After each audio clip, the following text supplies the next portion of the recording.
Hey everybody, thanks for taking a few moments out of your day to watch this video. I'm excited to share my awareness and empowerment readings that I've just launched and to share with you a bit of the format as to how those work. Just as a reminder before we get started, any of the tips or tricks or ideas that I share with you are meant for spiritual entertainment and enlightenment purposes only. If you have any physical or mental health concerns, please seek a physical or mental health professional.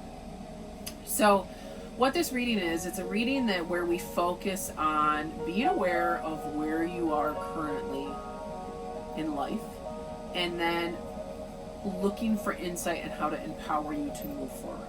I think this is a great type of reading to help us touch base with where our truth is at. I feel like we all have a truth meter, and our truth is flexible.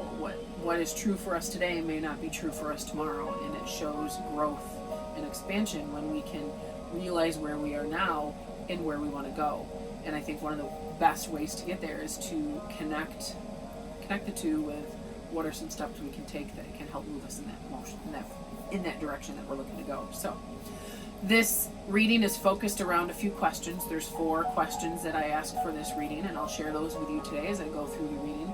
And then I actually have a few of my card decks here to guide us and support us as we go through this reading. So the different decks that I'm using today, I have an archetype deck from Caroline Myss. And this is actually, archetypes are like spiritual personalities. They help us understand parts of ourselves a little bit deeper. I like this for awareness and empowerment. So we've got that deck to work with. And I have my Conversations with God deck. I like this. This often offers some insight and some connection to that divine higher understanding and that divine higher power that we follow. And however you express, however you communicate with that power, whether you use the term God or universal life force or goddess or angels or higher self, whatever it is, celebrate how you experience that higher connection. So this deck helps with that, so we're going to use that one today. And then I have Power of Thought cards. I love these. These are new cards to me from Louise Hay. They're very colorful, they're very supportive, and they're very thought-provoking. And I think that's a great process for journeying within and getting to know our strengths and our capabilities and what we want to heal through and go through, and to guide our inner dialogue. So, and I also have my Wild Offerings from Tasha Silver. I'm not sure if I'm necessarily going to pull this one out or not, use this one or not, but I will pull it out so we have it if we need it. Okay. So I'm really feeling like we're going to start off with the archetype deck with our journey on this reading today. Our first question is where we are at. Energetically, spiritually, physically, emotionally. Where are we at right now? What are we feeling? And I feel like in general, a lot of us are finding our way through this. We're finding our way in letting go of 2020's energy and the hold that 2020 had on us. We find that we are, as tired as we are, we're also ready to move forward, and we don't quite know how to do that because everything feels so different than it did a year ago.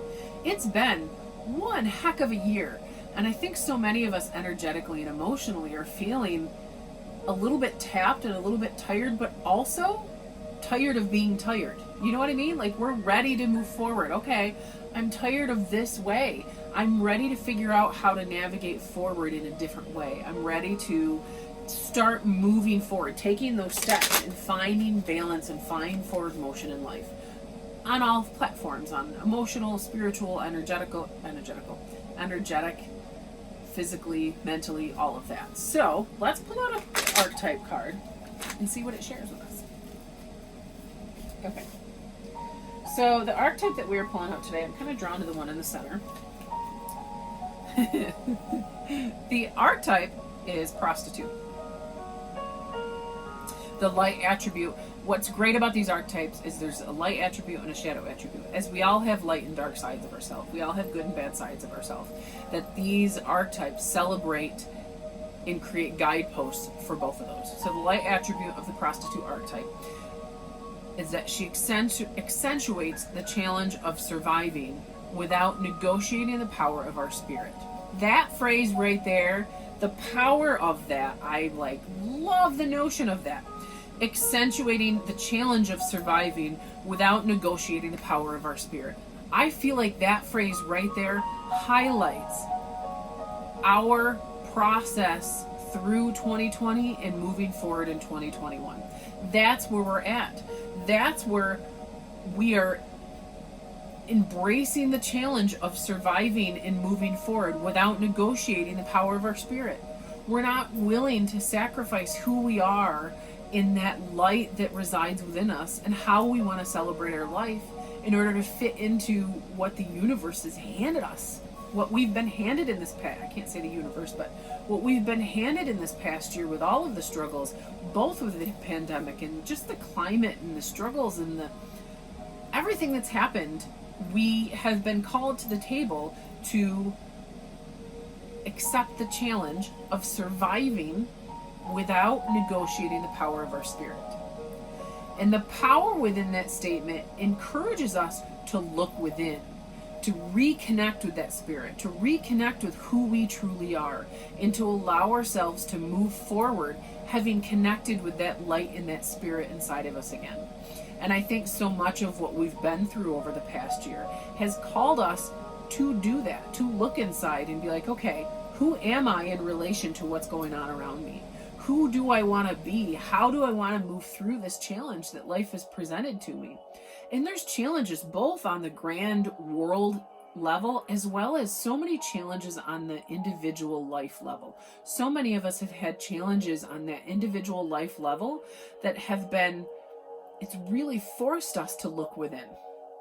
So the shadow attribute that we want to watch out for is that we're placing our material considerations, we're placing our material life above that self-empowerment.